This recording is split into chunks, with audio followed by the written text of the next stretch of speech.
Hi, my name is Lorraine Watry and welcome to my studio.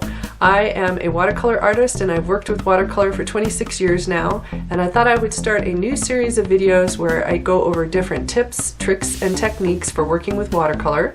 And hopefully these short videos will help you in your journey, and if you have a question or a technique that you would like to see, please comment below and I will try to accommodate that in a future video. This is tip 2, and I am going to talk about masking your watercolor today. And there are two forms that I use. I use Winsor and Newton colorless art masking fluid, and that is a liquid form of mask. And then I also use masking tape, and I use the Scotch brand general purpose number 2020 because the number 2020 is high adhesion masking tape. And I don't know if that's viewable, but there's the label, and I always look for the number 2020. And this comes in both 1 inch, 2 inch, and 1.5 inch, and I have a variety. So I'm going to start with the colorless masking fluid, and I always pour my masking fluid into a small container, and I have an old film container that I will use because you want to keep as much air out of your bottle of masking fluid as you can so that you don't end up with globs of kind of sticky mask that you can't use to put on your painting. And I use the masking fluid a little bit at a time, and then I don't pour it back into this container, and I try to keep this as closed as much as possible. You can store your masking fluid upside down if it has a lid that will close and keep it working well, and that way it helps keep as much air out as possible. And some masking fluid bottles say to shake the masking fluid, and you never want to shake it because it will cause the polymers that are in the liquid mask to bump and stick together, and then you can end up with it sticking. So you may notice this odd tool that I have, and this is a hors d'oeuvre pick attached to a pencil. And they come like this, just like you might use for using for hors d'oeuvres or some kind of dessert or fruit or something. And then I tape it to a pencil, and I've been using this for many years now. And I will show you how I would fill in. Maybe I have a circle, or I have a shape where I have some lines that I want to use the mask on, and I just take it on the side and fill it in. And as long as my mask is liquid, it will fill in. And so I also want to make sure that I am filling it in with enough mask that it actually beads up on the paper. I'm not trying to thin it out so that it's really thin on the paper, because it will dry, it will kind of smooth out just a little bit. Then I know for sure that my mask is covered, or my lines are covered, and so by making it bead up just a little bit, I know that it has filled in completely. If you use it so that it's very thin and try to just put it on, it's going to be a little hard to see with this mask. I'll have to pull my other masking out. You can end up with openings and holes. And the other thing is that you want to make sure that your masked area is nice and neat. You want to put it on as neatly as if you were painting that area, because if you don't, you can end up with really rough edges, and the masked area can look really bad when you go to remove the masking. This brand of mask is called PBO drawing gum, and I only use this every now and then. I have used it for certain things, but the coloring in it is so strong that I don't like how dark it is on my painting, and I would rather have sort of a creamy color to view my paints against. So here you can see that I am filling in a circle again, and I've really just kind of let the mask sort of pool up there. If I were going to sort of show you what not to do, I would say you wouldn't want to fill it in like this, because you end up with openings and holes. And so here I'm pressing hard to try to get it to fill in, and you end up with it thinner, but it ends up with openings in there. And if you're trying to completely fill an area, you wouldn't want that. And then if I am making small, maybe grass-like shapes or lines, you can see that this tool works really well for that. Now, I can't find the hors d'oeuvre picks in the grocery store anymore. I used to be able to buy them at the grocery store, and now I am able to order them online, but that's not always the easiest place either to find them. And then the other tool that I use, these are called clay shapers or color shapers, and I don't have the color shaper out right now, but they have rubber tips. And the rubber tip makes it really nice for when you go to move or put the mask on. It holds the masking well. And then if I want to fill a large area, I can use the clay shaper or color shaper to fill it in, and I could even get a line. I'm not going to get as thin a line. I can if I get up on the tip, but that's a little harder to do. And when I go to remove this, I actually create a masking fluid ball. So any mask that I have removed from a painting, I kind of stick it together, and that way I can easily pull it off of the tool that I've been using, and it kind of keeps my work area clean from having little pieces of masking fluid when I moved it off of a painting.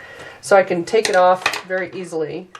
And then the other way that I mask a painting is to use masking tape. And I'm going to draw a thin, light line shape just so that you might be able to see, you can see that with the tape, but I will also draw a darker one in case that doesn't show up really well. So this would be maybe a leaf or some organic shape, and I'm going to pull off some masking tape, and I'm just going to go ahead and place it over both of these so that I can get them cut out. And then I give it a little bit of some pressure, and the biggest thing with using the masking tape is that when you go to use your blade, you want to make sure that you use a new blade that is sharp. If you don't use a sharp blade, you can end up actually cutting through your paper. So I'm going to cut around that shape, and it's a little harder to cut around curves, but if you get used to using it, you can. And I am giving very little pressure to the blade when I'm cutting. So that way I am just pressing the tape and not pressing hard enough to cut my paper.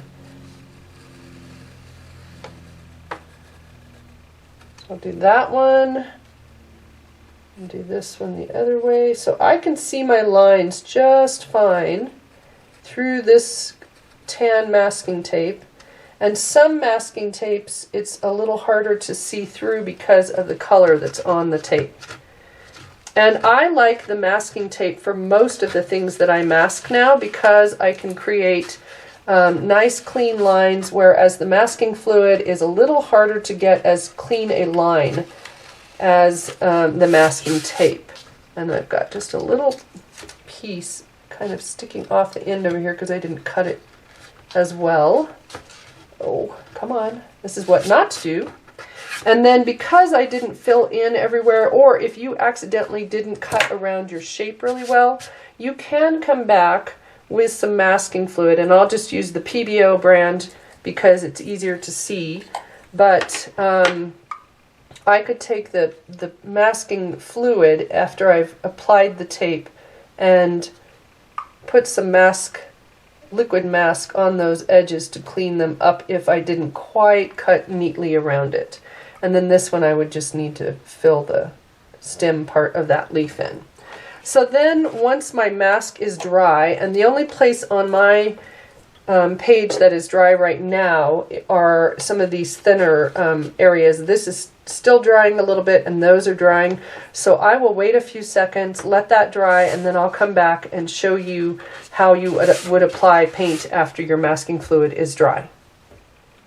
So now that the masking fluid is dry, and I actually used a blow dryer to finish the drying process. You can use a blow dryer as long as you don't get it too hot or just point it directly at it for a long time. I usually move the blow dryer around and don't get too close to it. And then just to show you how those masked areas look, I am going to get out some cobalt and maybe a little bit of some yellow just to have a little bit of variety. This is Aureolin yellow, and I will just go over these guys really quick, and I'll use a blow dryer on it to dry them, and then I'll pull the masking off so you can see what it looks like. Okay, now I'm going to lift the masking fluid, and this is a rubber cement pickup tool that you can use with masking fluid, and it's usually sold by the mask.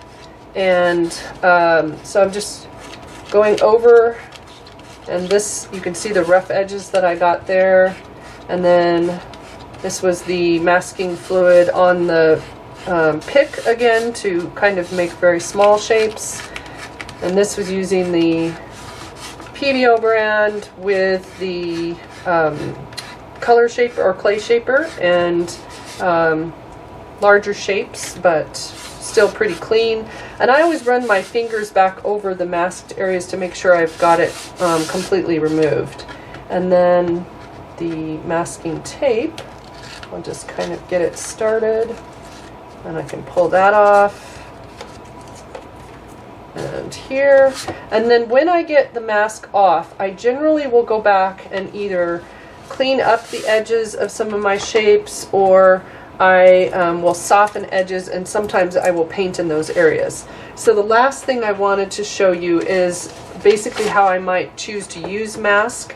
So for this cactus photo, I could mask the needles that are on the cactus because those are small areas that I would want to paint around. And then I might even mask the flower if I wanted to just paint in the greens and not worry about getting any of that green on that flower. So those are different things I could choose. In this painting that I did, I masked the snow areas, and then I masked some of the snow on the branches, and I also masked all the branches up here because that allowed me to paint that background in without having to think about all those branches. And then some of the places in the water, and I did not mask most of this water down here. I just masked a few of those brighter shapes and then painted around the lighter parts of that water.